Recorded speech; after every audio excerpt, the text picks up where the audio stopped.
विदुर जी को प्रभु की कथा सुनाते हुए मैत्रेय जी बोले, हे महात्मा, प्रभु की कृपा से राजा पृथु और उनकी पत्नी अरुचि को लेने के लिए दिव्य विमान आया।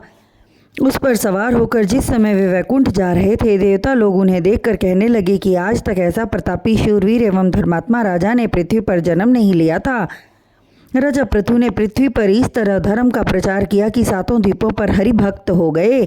राजा पृथु धर्म अवतार नारायण जी का अंश प्राप्त कर संसारी जीवों को धर्म उपदेश देने के लिए पृथ्वी पर आए थे। इतना कहकर मैत्रेय जी चुप हो गए तो विदुर जी ने पूछा, हे महात्मन, कृपा करके राजा पृथु के पुत्रों की कथा सुनाएं। तब मैत्रेय जी बोले, हे विदुर, जब राजा पृथु का बड़ा पुत्र विजिताश्व राजगद्दी पर बैठा तब उसने अपने चारों भाइयों में चारों दिशाओं में राज्य बांटकर धर्म एवं न्याय के साथ प्रजा का पालन करते हुए राज्य करने लगा।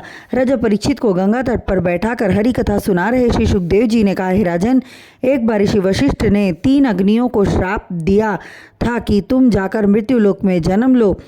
अग्नियों ने आकर विजिताश्व के यहाँ जन्म लिया और राजा विदिताश्व ने उनका नाम पावक, पुमान और सची रखा। उन तीनों ने कुछ दिन तक संसार में रहकर तन का त्याग किया और पुनः अग्निदेव के रूप में विलीन हो गए। उसके बाद राजा विदिताश्व की दूसरी स्त्री से हविर्धान नाम का पुत्र उत्पन्न हुआ और बाद में उसका विवाह संस्कार अग्नि की पुत्री हविर्धानी के साथ हुआ तथा उस स्त्री के गर्भ से 6 पुत्र उत्पन्न हुए, जिनके नाम प्राचीन ब्रह्मर्षि आदि हुए। प्राचीन ब्रह्मर्षि का विवाह सत्यवती नाम की स्त्री से हुआ, जो अत्यंत सुंदर थी, और बाद में उसके गर्भ से 10 पुत्रों ने जन्म लिया। वे अलग अलग उत्पन्न होकर भी रूप, ज्ञान एवं इच्छाओं में एक समान थे, इसलिए उन्हें प्रचेता कहा गया। एक को बुलाओ तो 10 बोले, जो काम एक करे वही काम 10 करते थे।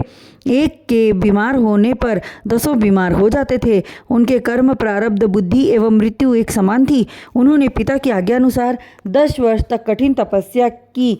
तब महादेव जी का दर्शन उन्हें प्राप्त हुआ और उनसे ज्ञान चर्चा हुई।